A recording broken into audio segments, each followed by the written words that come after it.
वटपौर्णिमा पूजा कशी करावी? वटपौर्णिमा हा सण विवाहित स्त्रिया आपल्या पतीच्या दीर्घायुष्य, आरोग्य आणि सुखासाठी साजरा करतात. या दिवशी सावित्री सत्यवान यांच्या कथेला विशेष महत्त्व असते. पूजेचे साहित्य: हळद, कुंकू, अक्षता, फुले, मोगऱ्याचा गजरा, अगरबत्ती, दीप, फळे व नैवेद्य, पाण्याचा तांब्या, कापसाचा धागा वटवृक्षाला गुंडाळण्यासाठी, वाण सौभाग्य वस्तू. सावित्री सत्यवान यांचे चित्र असल्यास पूजा विधी: 1. सकाळी लवकर स्नान करा. स्वच्छ वस्त्रे किंवा साडी परिधान करा. शक्य असल्यास हिरवी, पिवळी किंवा लाल साडी नेसा. 2. देवपूजा करा. घरातील देवांची पूजा करून वटपौर्णिमेच्या व्रताचा संकल्प करा. 3. वटवृक्षाजवळ जा.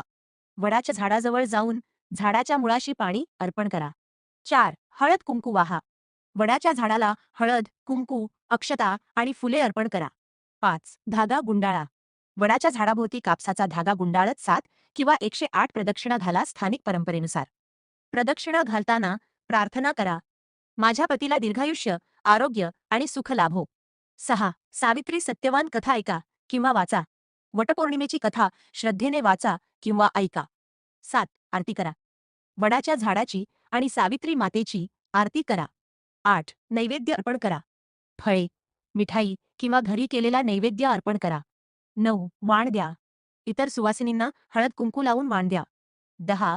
वडीलधाऱ्यांचे आशीर्वाद घ्या. घरातील ज्येष्ठांचे आशीर्वाद घेऊन पूजा पूर्ण करा. वटपौर्णिमेची प्रार्थना: सावित्रीप्रमाणे अखंड सौभाग्य, पतीला दीर्घायुष्य आणि कुटुंबात सुख समृद्धी लाभो.